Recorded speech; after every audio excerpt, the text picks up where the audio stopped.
दोस्तों नमस्कार। मैंने अपने चैनल पे बहुत सी वीडियो डाली है जो ब्रेकडाउन वगैरह का काम करते हैं। उसकी कुछ शॉर्ट कुछ लॉन्ग वीडियो डाली है। मुझे लगभग 25 साल हो चुके हैं इस लाइन में काम करते हुए, CNC लाइन में। तब इनका स्कोप इतना ज़्यादा नहीं था, लेकिन आज के समय में हर जगह CNC मशीन मौजूद है। कुछ इस लाइन में बहुत नए कैंडिडेट हैं, कुछ बहुत पुराने हैं, कुछ स्किल्ड हैं, कुछ अनट्रेंड हैं, कुछ सेमी स्किल्ड हैं और कुछ ट्रेंड हैं।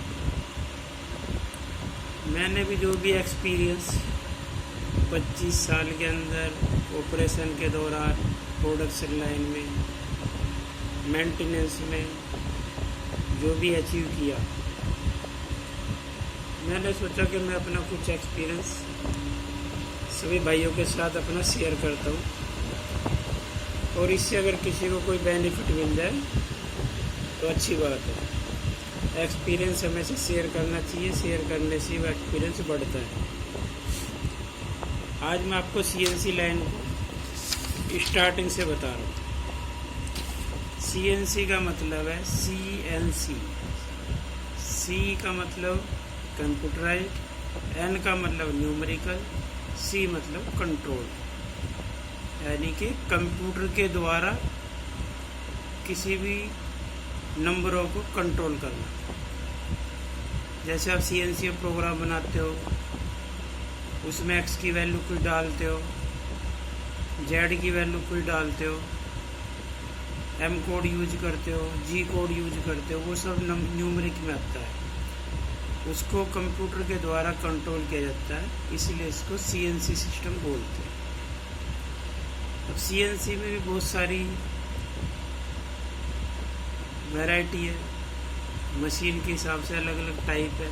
जैसे ये machine CNC lathe machine, VMC machine, HMC machine, VTL machine, CNC boring भी आती है, CNC शेपर भी आती है, CNC वायर कट भी है। यानी कि ज़्यादातर मशीनें जो भी पहले मैनुअल सिस्टम में आती थी वो ज़्यादातर कंप्यूटर के द्वारा चलती है। उसमें एक्यूरेसी मिलती है, प्रोडक्शन मिलती है, फिनिशिंग भी अच्छी मिलती है। मैं अपना जो चैनल बनाया उसमें शुरू में मैंने कुछ शॉर्टेज डाल ली थी, जो कि हम ब्रेकडाउन का काम करते हैं फील्ड में, वो डाल ली है। आगे भी मैं डालता रहूँगा, लेकिन मैंने सोचा कि एक प्रॉपर तरीके से मैं इसको पूरा कवर करके चलूँ, जिससे सभी भाइयों का कुछ ना कुछ फ़ायदा हो। आज मैं आपको बता रहा हूँ। पहले मैंने बताया CNC का फुल फॉर्म, उसके बाद मैंने बताया नॉर्मली जो ज़्यादातर वैराइटीज है CNC लेथ, VMC, HMC और VTL। CNC लेथ का मतलब CNC लेथ जैसे खराद मशीन होती है, उसको हम टर्निंग सेंटर भी बोल देते हैं। दूसरी आती है VMC का फुल फॉर्म है vertical machining centre. Third machine है HMC, हॉरिजॉन्टल मशीनिंग सेंटर। और फोर्थ मशीन है VTL, वर्टिकल टर्निंग लेथ। अगर VTL लेके चलोगे तो वर्टिकल टर्निंग लेथ बोलना पड़ेगा, अदरवाइज तो इसको वर्टिकल टर्निंग सेंटर भी बोल सकते हैं। अब CNC लेथ की मैं बात करता हूँ सबसे फर्स्ट आपसे। उसके अंदर मेन कंपोनेंट क्या होते हैं। जैसे आपकी मशीन में खराद में एक चक्का होता है, इसमें भी एक चक होता है। ट्विन स्पिंडल भी आती है जिसमें 2 चक होते हैं। चक का काम क्या होता है, जो कंपोनेंट हमको बनाना है उसको हम उसमें पकड़ते हैं। खराद मशीन पे जो हम पहले पकड़ते थे वो है मैनुअली हैंडल के द्वारा पकड़ते थे, लेकिन CNC लेथ में हम उसको हाइड्रोलिक के द्वारा पकड़ते हैं। उससे वो एक्यूरेसी में पकड़ा जाता है, रनआउट भी उसका ठीक रहता है और इस पर क्लैंपिंग फोर्स भी बराबर रहती है। और हाई प्रोडक्शन के लिए वो ठीक भी रहता है। सेकंड है टेल स्टॉक। टेल स्टॉक हम यूज करते हैं कि कोई बड़ा कंपोनेंट बनाना हो जो ओवरहैंग हो जाता है, या फिर हैवी कंपोनेंट है जिसमें वाइब्रेशन आने के चांस रहते हैं, या उसका ऑपरेशन करते समय, टर्निंग करते समय, ड्रिलिंग करते समय या बोरिंग करते समय उसके लूज होने का डर रहता है, तो उसको हम टेल स्टॉक से सपोर्ट कर देते हैं। थर्ड टैरेट, जैसे खराद मशीन में आपका टूल पोस्ट होता है, उसी को इसमें टैरेट बोलते हैं। टैरेट में 8 स्टेशन भी होते हैं, 10 स्टेशन भी होते हैं और नॉर्मली 12 स्टेशन भी होते हैं, जिसमें एक साथ में आप 12 तरह के टूल बांध सकते हो और 12 तरह के ऑपरेशन आप कर सकते हो, यानी कि 12 टाइप। 8 स्टेशन में आप 8 तरह के टूल बांध सकते हो और 10 स्टेशन वाले टैरेट में आप 10 टूल बांध सकते हो। उसके बाद नेक्स्ट आता है स्लाइड्स। वही खराद की तरह से एक क्रॉस स्लाइड होती है, एक लॉन्गिट्यूडल स्लाइड होती है। इन दोनों को हम एक्स एक्सिस और जेड एक्सिस नॉर्मली बोलते हैं। सीएनसी की लैंग्वेज में एक स्लाइड एक्स एक्सिस होती है और दूसरी स्लाइड जेड एक्सिस होती है। इसमें आपको फिफ्थ आता है स्पिंडल। स्पिंडल में आपको क्या होता है कि जो चक को अगर घुमाना है तो चक तो एक इंडिविजुअल छोटा पार्ट है, उसको किसी चीज़ पे क्लैम्प करेंगे, वो चीज़ रोटेट होएगी तो हमारा चक रोटेट होएगा, चक रोटेट होएगा तो हमारा कंपोनेंट रोटेट होएगा, तभी तो हम टर्निंग कर पाएंगे। इसलिए जिस पार्ट पे हम चक को क्लैम्प करते हैं वो पार्ट होता है स्पिंडल। ये मेन पार्ट है मशीन का। उसके बाद नेक्स्ट आता है हाइड्रोलिक। आपने देखा होगा पहले टेलीस्कोप को भी हाथ से चलाते थे खराद मशीन पे, चक्के को भी हाथ से क्लैम्प के मतलब कंपोनेंट को टाइट या लूज करते थे या निकालते थे। लेकिन सीएनसी में ये सब हाइड्रोलिक से होता है, बस एक पर एक फुट स्विच दबाओ और चक क्लैम्प या डी क्लैम्प हो जाता है।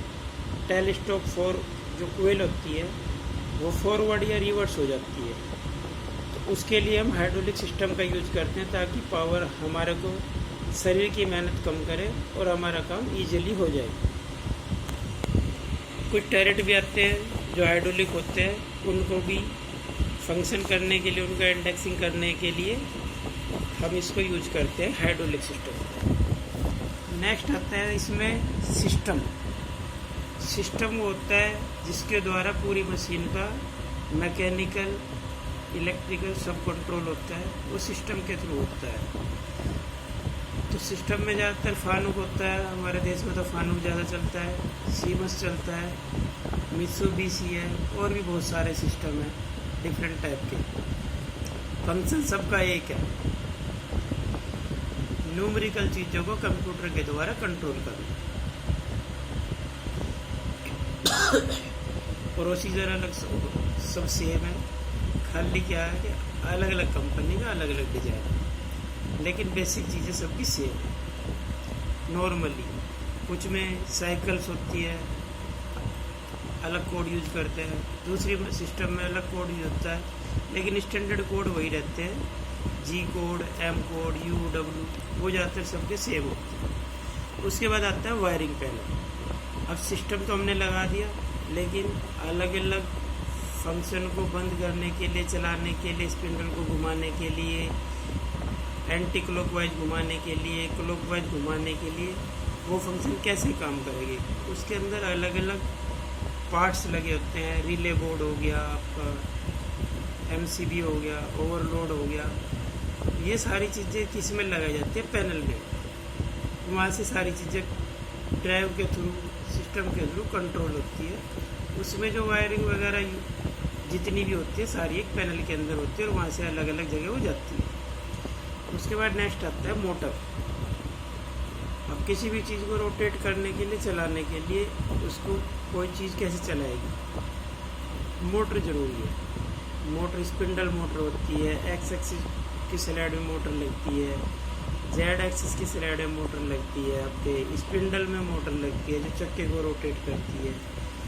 कूलेंट को चलाने के लिए मोटर लगती है, टर्रेट को घुमाने के लिए मोटर लगती है, हाइड्रोलिक में प्रेशर है उसके लिए मोटर लगती है। तो अलग अलग प्रकार की मोटरें होती है। उसके बाद नेक्स्ट आता है कन्वेयर। कन्वेयर क्या होता है, पहले क्या करते थे, चिप्स बिखरे रहते थे, उनको उठा के फिर झाड़ू लगानी पड़ती थी, इस तरह से मैनुअली काम करना पड़ता था। लेकिन क्योंकि सीएनसी में चिप्स जो ज़्यादा निकलते हैं, क्योंकि हाई प्रोडक्शन मशीन है, इसलिए इसमें ऑटोमेटिक सिस्टम नॉर्मली सभी में रहता है वो, लेकिन मशीन से अलग रहता है। लेकिन हम उसको मशीन का पार्ट समझते हैं, क्योंकि वो भी एक मशीन का मेन पार्ट होता है। हालांकि उसका मशीन के ऑपरेशन से कोई रिलेशन नहीं, वो केवल स्क्रैप को या चिप्स को मशीन से हटाने के लिए यूज होता है और कंटिन्यू काम करता है जैसे जैसे मशीन काम करती है। आप चाहे तो उसको थोड़ी देर में चला सकते हैं, नहीं तो कंटिन्यू चलता है, क्योंकि चिप्स कंटिन्यू निकलती है। उसके बाद नेक्स्ट आता है 11th नंबर, बार फीडर। बार फीडर क्या होता है, बार फीडर होता है कि आपको छोटे छोटे कंपोनेंट बनाने हैं, बड़े बड़े बनाने हैं, और एक सरिये में से बनाने हैं, लॉन्ग लेंथ में छोटे छोटे पार्ट बनाने हैं। तो छोटे छोटे तो पहले टुकड़े करो उनके, फिर उनको एक करके लगाओ। उसकी प्रॉब्लम ख़त्म करने के लिए, हाई प्रोडक्शन देने के लिए बार फीडर यूज होता है। वो कन्वेयर की तरह से एक एक्स्ट्रा होता है एक्सेसरीज, और उससे आपका कंपोनेंट ऑटोमेटिक लोड होता है।